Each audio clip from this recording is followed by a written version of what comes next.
Hello, Facebook Live. Here we go. And we'll give people on Zoom also and Facebook a couple of minutes to arrive.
Hi, Sherry on Facebook.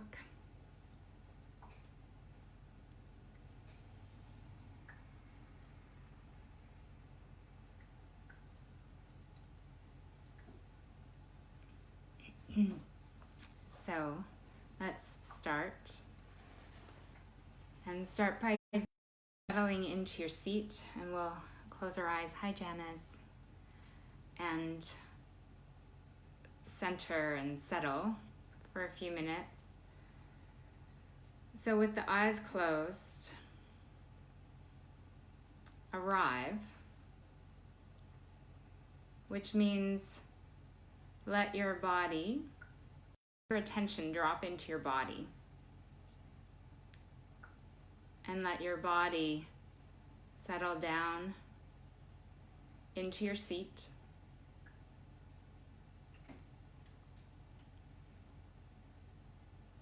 Bring your attention to your breath.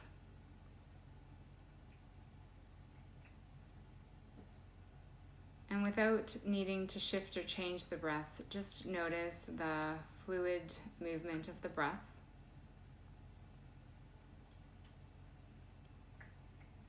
And use the shifting of our attention into the body and into the breath to create the ability to be now, to let the responsibilities of daily life fade for the moment.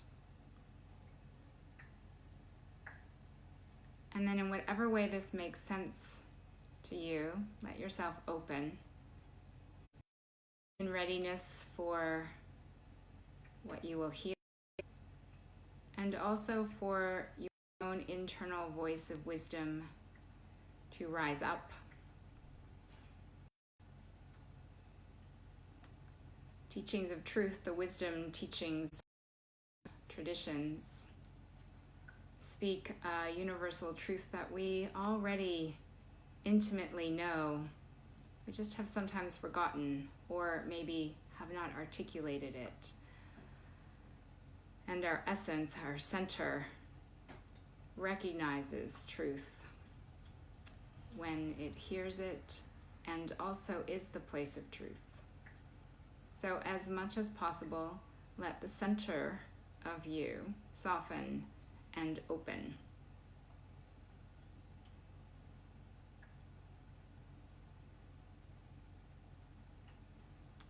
And then with your next exhalation, join your hands at your heart.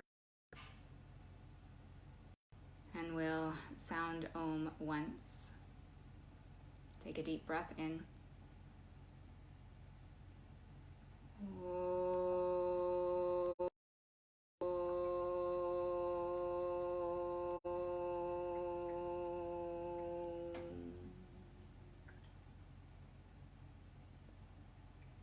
And drop your head for a moment over to your heart. And then release your hands. Lift your head.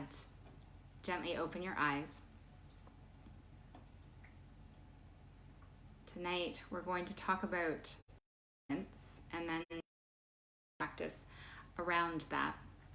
And I want to start off the conversation sharing an experience I had a couple of weeks ago.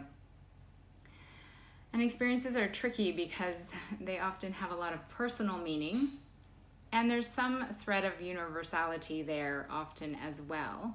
And also they're unique. So sometimes they sound very relevant,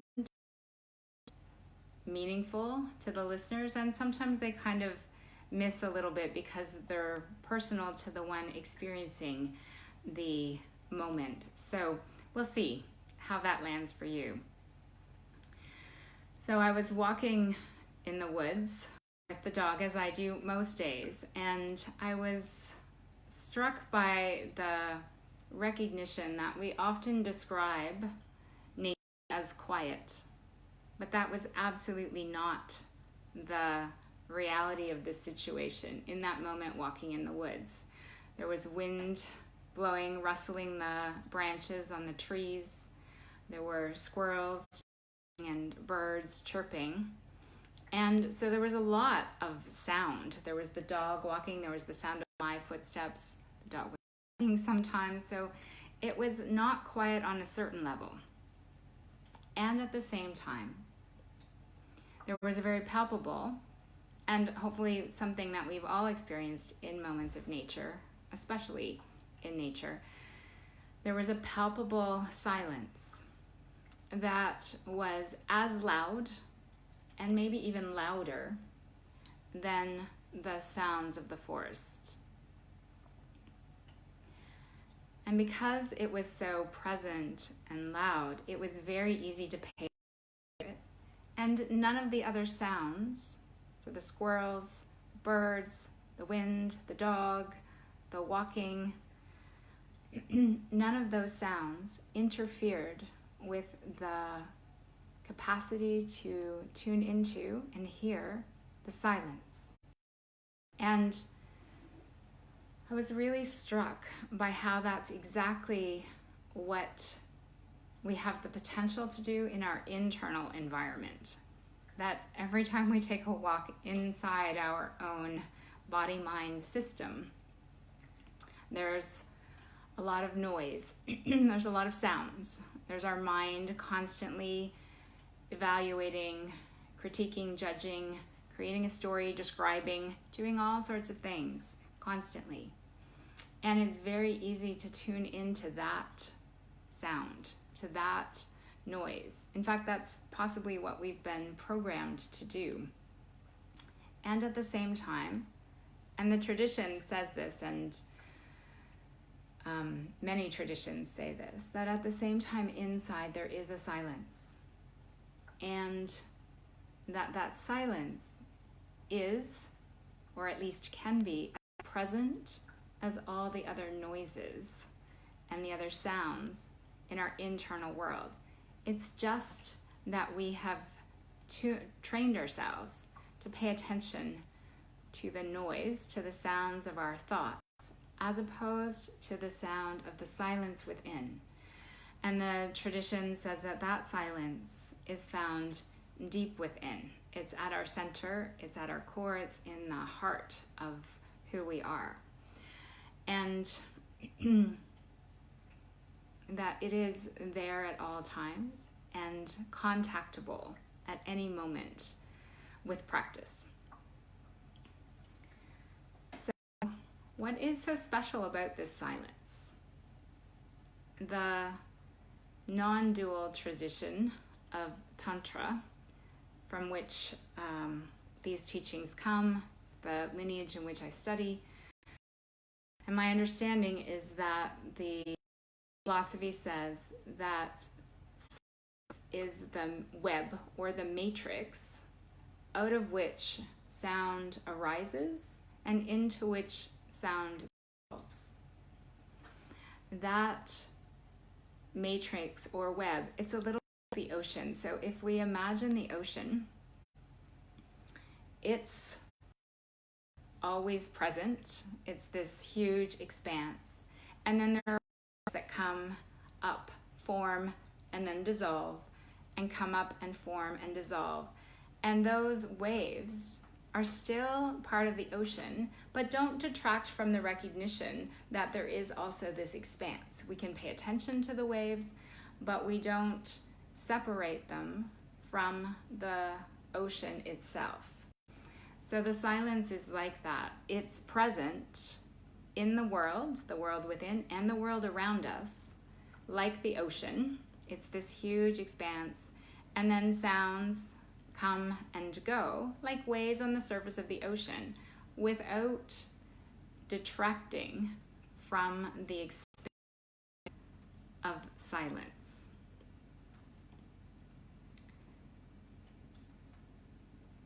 This silence has various aspects to it. And one of those key aspects is that it is always present. So we don't actually need to do anything to create silence. It's more that we have to undo the training that has moved us away from paying attention to it. So the silence is there. It's like when we walk in the woods, there is silence, even though there are also sounds. And so to contact the silence is the process of learning to listen to that. And again, like mind is constantly speaking. It's making a lot of sense. And our cultural upbringing, our society, our way of thinking has valued all of those thoughts. We believe that they are important and significant. It's a radical idea, but perhaps those thoughts are not significant or important at all, or at least a good portion of them aren't. And all that they do is they detract us and move us away from the silence. So the intention through this is to be able to tune into the silence even while thoughts come and go, so that they don't detract or distract us from the silence that we're holding and experiencing at the same time. It's kind of like we're turning down the volume on the thoughts and turning up the volume on the silence. This silence is the silence of truth. It is deeply nourishing, and it fosters an intimacy both with ourselves and then with the world around us. At the same time, this silence is, and certainly can be, disconcerting. It can even provoke fear. And it's disconcerting in part because it holds the truth. So we know in conversation with others, if we say something and the response is silence, it's very easy to interpret that silence in a way that is negative, that puts what we said into question, that brings up doubt. And even if we spoke something that we knew to be true for us, still that question in the silence of, was that really true? Is that accurate? How is that being met by the other person? And so there's that level of disconcertion. Is that a word? It can be disconcerting in that way, because the silence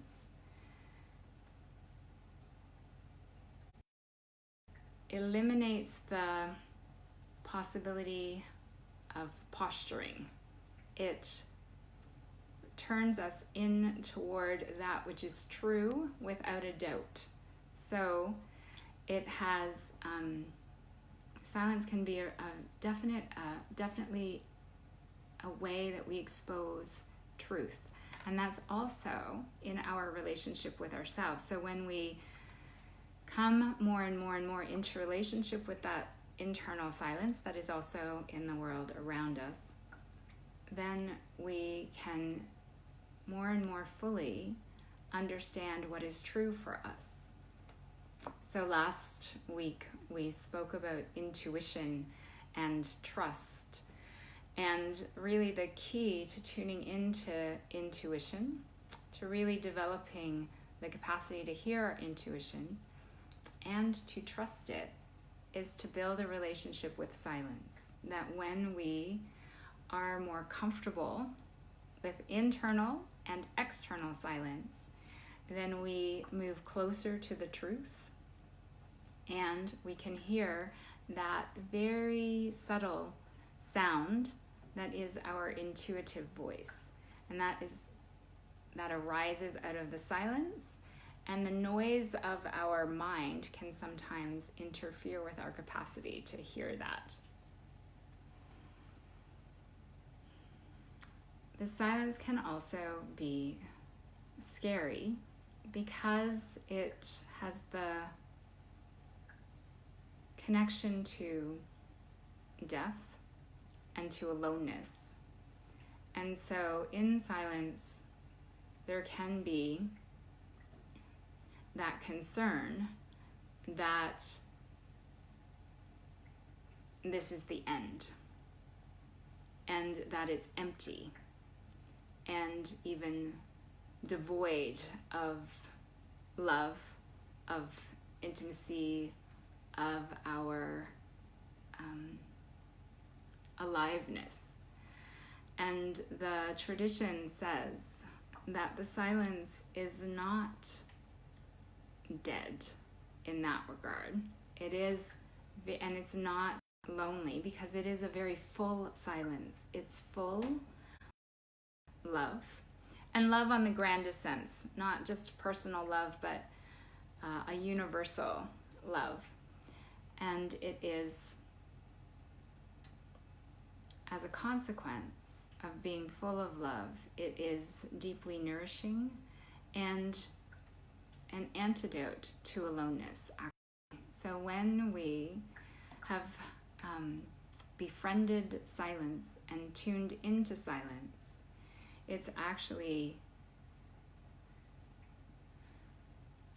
it relieves all senses of loneliness, because the silence holds a presence, an energy, like I said, aliveness that is connecting, that is the thread, or the matrix web that holds everything together.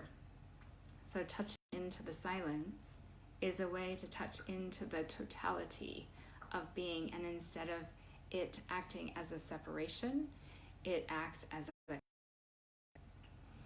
And just to clarify, this is not the silence that is weaponized. So sometimes in relationship, we can use silence to create separation and aloneness. We can shut down, close off, so that the other person that we're in the relationship with feels alone, but also we feel alone. And that's not the silence that I'm talking about here. That silence is something that requires a lot of energy to maintain and to hold. It's very put on, as opposed to this innate silence, which is effortless and holds ease. So there's great comfort in it, and it's not something that's put energy needed to maintain it. It's actually something that we contact more and more from a state of relaxation as opposed to a state of tightness. So if the silence that you're encountering or working with is a silence that comes from a certain rigidity or tension, then that's a clue that it's the silence that is put on, as opposed to the silence that arises from the depths.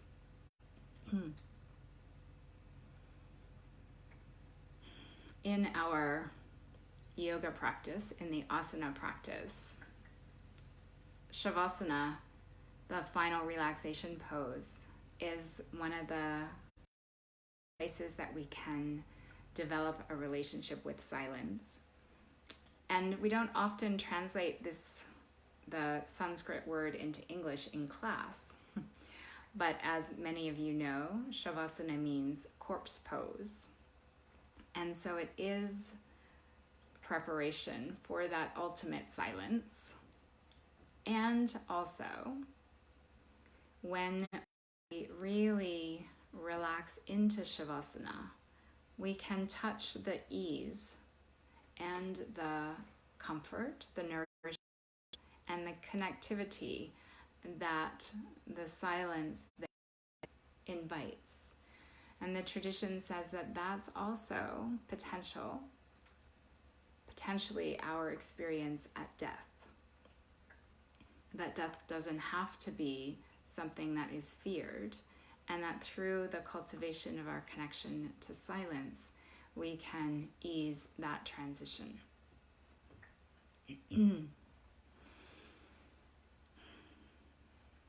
I want to talk a little bit about practice in a moment, but before that, just to recap, this silence is silence that we're talking about here, and the practice that we'll speak about in a moment is the practice of tuning into that ever-present silence that is the connection of all things, that builds deep intimacy with ourselves and then with each other, with the world around us, and with the relationships that we have specifically.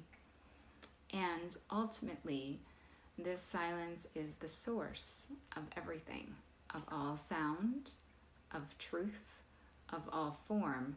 And so as we build our relationship to the silence, we can more deeply hear our intuitive voice, and we can hone our ability to trust that intuitive voice and the presence, the calmness, the peacefulness that the relationship with silence brings. So, any thoughts or comments on how this is landed? If you're on Zoom, you can unmute yourself. If you're on Facebook, you can type something in the chat window. And then I'll share some practices, and then we'll do a meditation. Hi, Myrna. Hi, Isabel on Zoom. Welcome.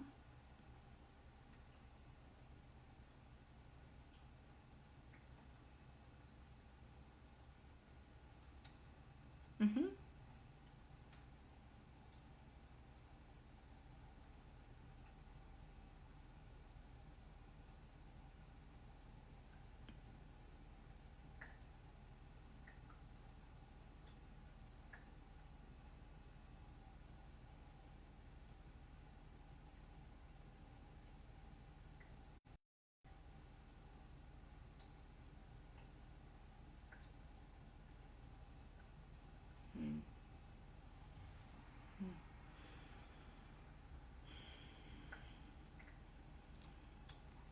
So let's take part 1 first, and then maybe part 2 after that.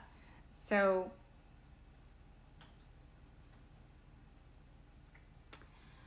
I think there's stages. That question of, do we give everything away? Ultimately, the answer is yes. And at the same time, it doesn't feel like giving anything away, in my experience. It feels more like a release of weight that's being carried. So the mind's activities and the way that it conceptualizes and constructs our individual understanding of the world, like I said, it's not necessarily as accurate or as true as we've been told it is. And there's a certain amount of effort and energy that goes into paying attention to all the things that the mind is telling us.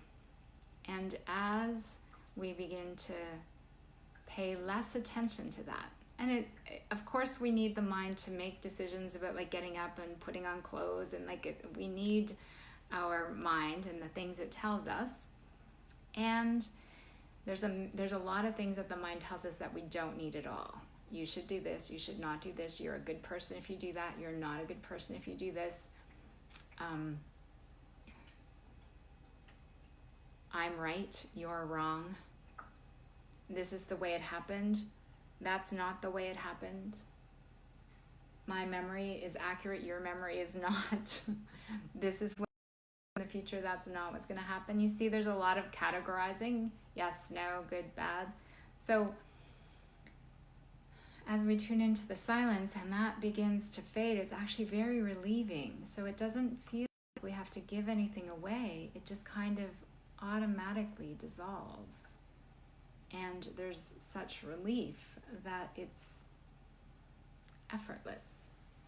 And we don't even have to make any of that happen. And if this doesn't make sense to you, don't worry about it, because it's something that is a consequence to tuning into the silence, not something that we have to make happen. And then the second, does that answer that part of the question, Virshini?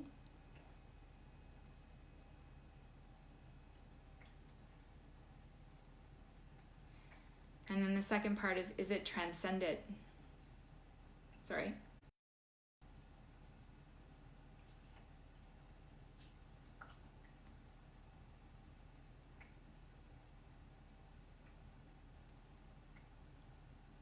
Yes, again, you don't have to. It just happens.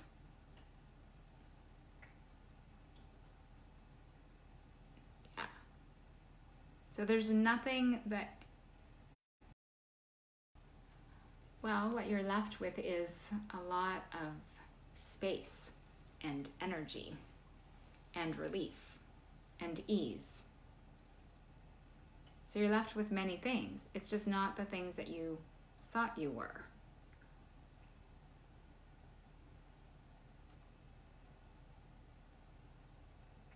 Does that make sense?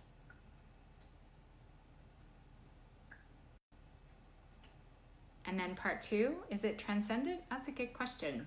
I think some people would say yes.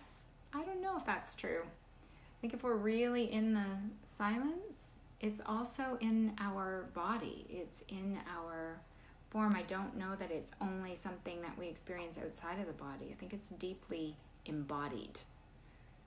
I think silence is, we have the possibility of experiencing it deeply in our form, in our body, in our life, as opposed to something that moves us out of the body into the sky.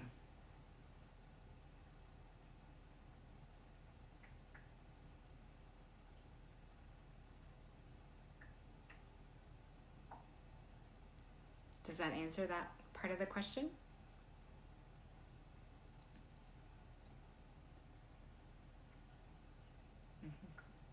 Thank you.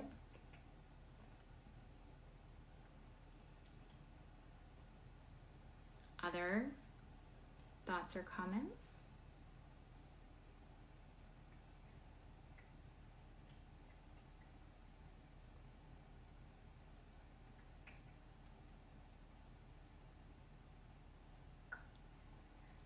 I want to share a couple of practices for kind of daily living practices, things that we can do without any formal practice before we then do a formal practice. So some of the ways that we can cultivate our capacity to hear the silence is, and this one is a textual practice, so it's based on a text. And we can follow a sound to its very end. So like a thunderclap or a hand clapping or a singing bowl or chimes or a bell ringing, to hear the sound and then follow the sound all the way until it fades completely into silence. And tuning into the sound fading and the resulting silence helps amplify our capacity to hear the silence. Another way that we can build a relationship with silence is pausing. And that's pausing when we're about to say something. That's pausing when we're about to do something. A lot of the actions that we take are automatic responses to our mind's suggestion or our mind's command. So the pause tunes us into the silence and then allows us to make a more conscious decision about our actions. And that is one of the additional benefits of cultivating our relationship with silence. Then we can be more aware of the choices that we're making and how we're using our energy and what we're saying and even what we're thinking. So cultivating pause is a way to bring more silence into daily life. And then also saying less, like just actually speaking less and listening more builds our ability to hear not just the silence inside, but also the essence of what somebody is wanting to say to us. So if we're most of the time in conversation, when we're listening to somebody, what we're really doing is organizing our thoughts so that then we can say something back.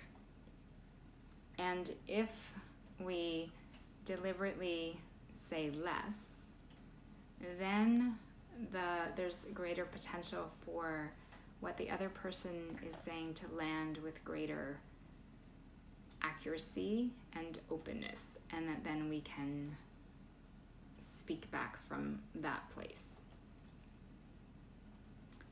And then the last kind of daily living practice is to deliberately and consciously choose moments, not long, like a few minutes, 5 minutes, maybe 10 minutes, of intentional silence where you turn off all of the sounds that are in your control, like TV or phones or any of those device sounds, and listen for the silence. And then as you turn the devices back on, to listen to the silence even in those sounds. So to listen to the silence that's held in music, to listen to the silence that's in dialogue, and to pay equal or even more attention to the silences, not just to the sounds. And again, that builds our capacity to trust that we will know enough, have enough, say the right thing, all of those things that can come from sitting simply in silence and listening intently to the silence in ourselves and in the other and in the world around us.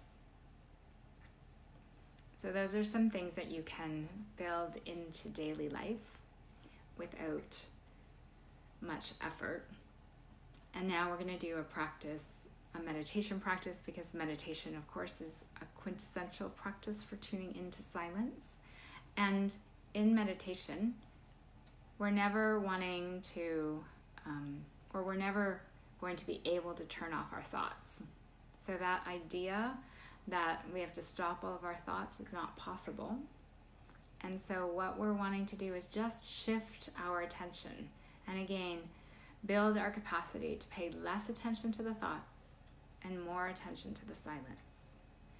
So one of the ways to do that is to listen to the sound of the breath, because the sound of the breath, which is very minimal sound. It's very similar to the sound of the silence within and in the world around us. So as we tune into the soundless sound of the breath, it begins to develop our capacity to hear silence. And then also we'll pay attention to the pause in the breath. And that pause, especially, the pause is an especially potent place to hear the silence. So we'll practice just tracing the breath. It's a very simple practice of inhaling, pause, exhaling, pause. And you can, and we'll start in a moment or two, you can feel the breath coming in at the nostrils and coming down into the body on the inhale, and then rising up and out on the exhale. You could visualize the breath coming down through the crown of the head into the heart, and then up and out through the crown of the head. That's a traditional practice, feeling the breath move up and in and out through the crown of the head. And that's more accessible if the breath gets a little more subtle. So if your breath is feeling at all kind of constrained or rough, it may be more advantageous for you to pay attention to the breath in the nostrils as moving it up and down through the crown of the head. So please adjust your seat.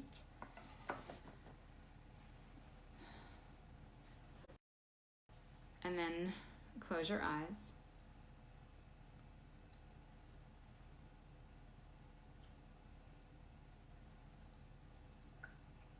And place your hands up or down on the legs at a place that keeps the elbows relatively below the shoulders. So if your hands are too far forward on your legs, your elbows will be forward, and that will round the shoulders forward. So slide the hands back enough, and the elbows don't have to be behind the body either, so just straight from the shoulders. Move the head just a little bit back and tilt the chin very slightly toward the heart.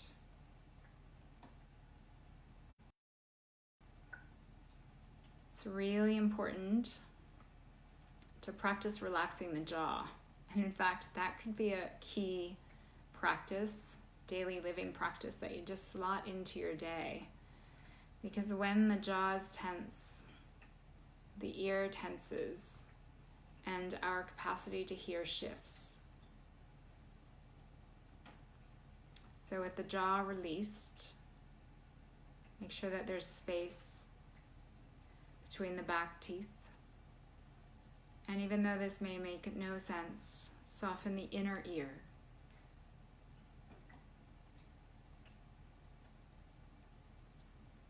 Let the eyes rest, turn slightly down toward the heart.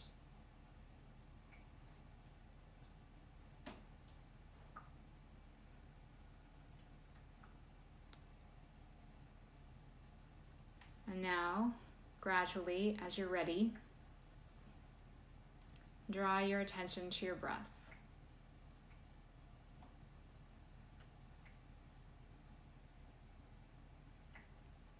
Relax as much as possible physically, so the body relaxes, so that the breath can also settle and relax.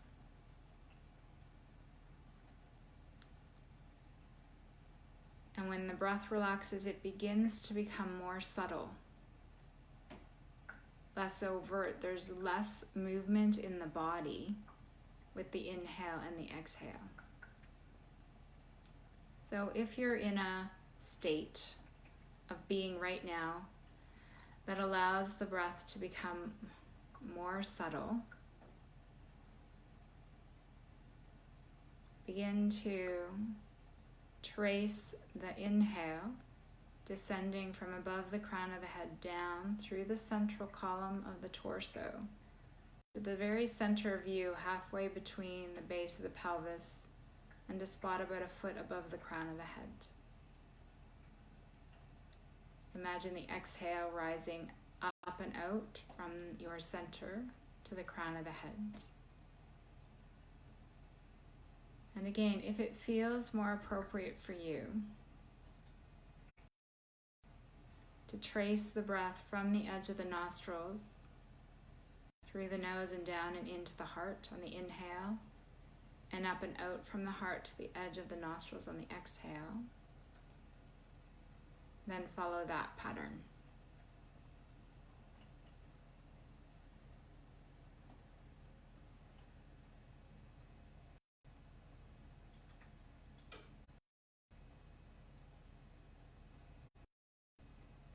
As the movement of the breath, inhale coming down into the center, and the exhale rising up and out.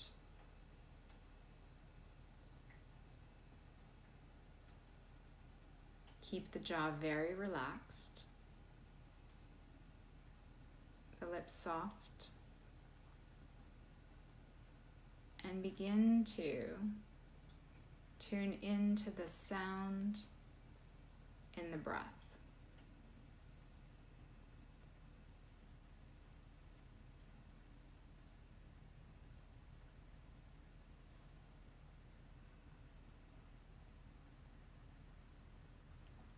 Like I said, thoughts will come and go.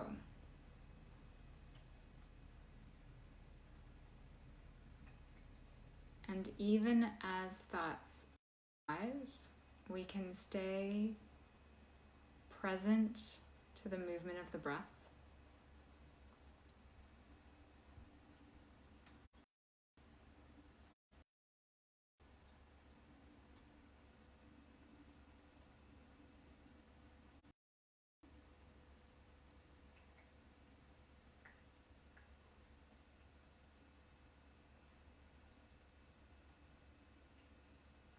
If it's helpful to tune more fully into the breath,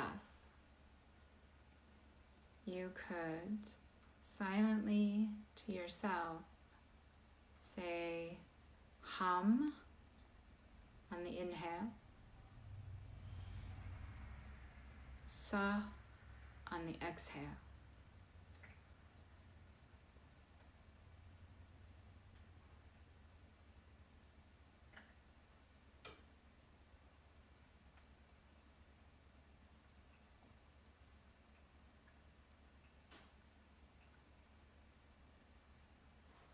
So inhale coming into the heart, hum. Exhale rising up out of the heart, sa.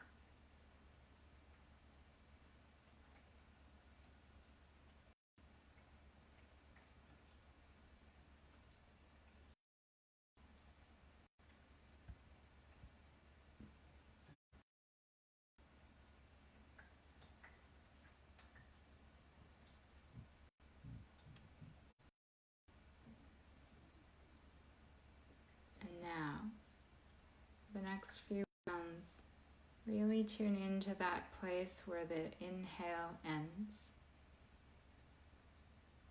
and the exhale begins.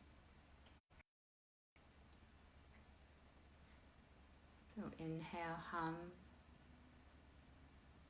into the heart, the very center of you. Exhale, sa, up and out from that point.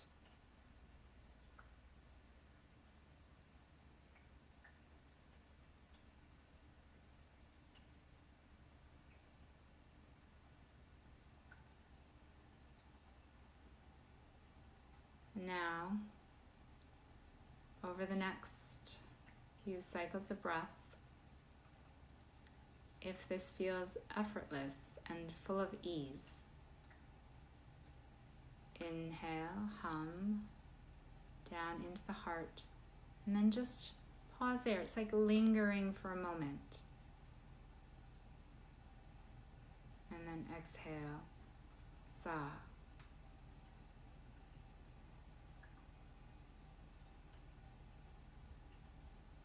Inhale, maybe with hum to the heart. And then there's just a brief pause.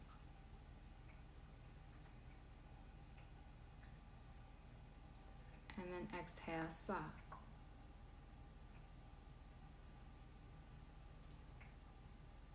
If that pause spontaneously starts to lengthen, allow that.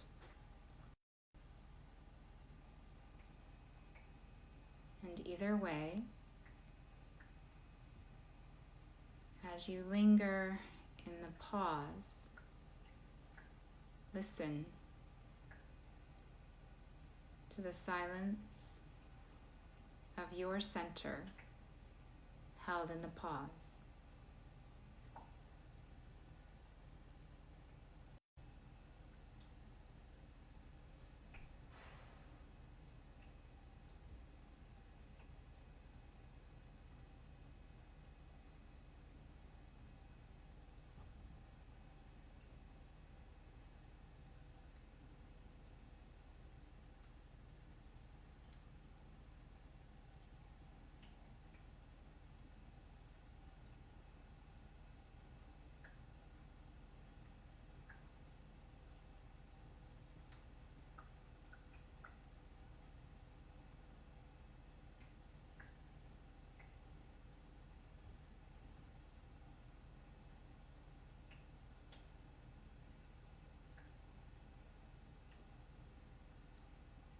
Whenever the volume of the thoughts gets turned up and you're pulled away from the technique, just gently come back. Inhale, hum to the heart. Linger in the silence. Exhale, sa, up and out of the heart.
moments to see if there's a natural resting of your attention in the center of you, in your heart, even as the inhale and exhale move. Even as thoughts come and go.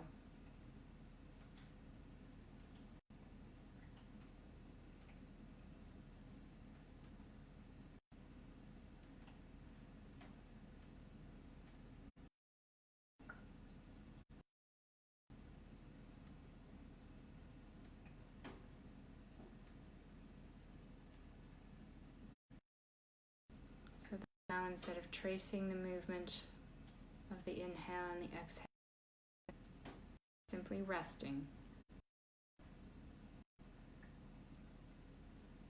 in the space of the heart.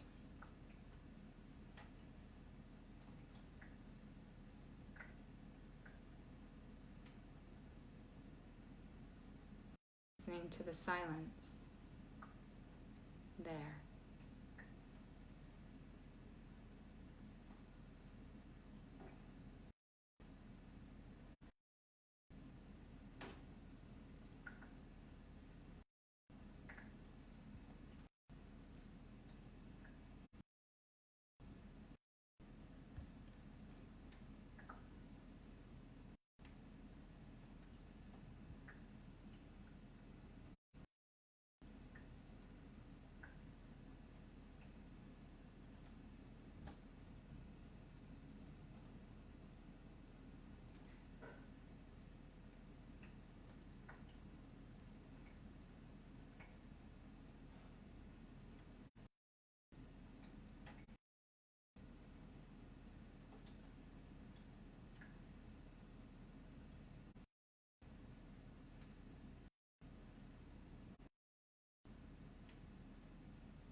Very gently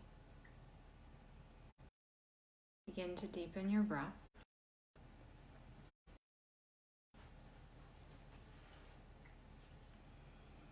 And as you deepen your breath, become aware of the sound of the breath. Any sounds in the world around you.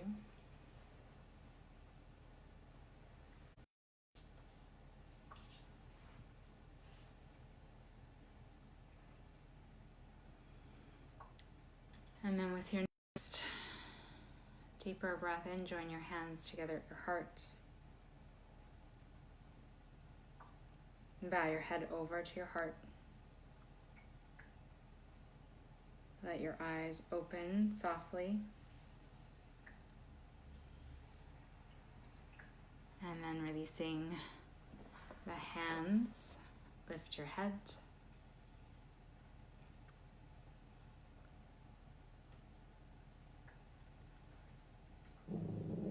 Any comments or shares before we close?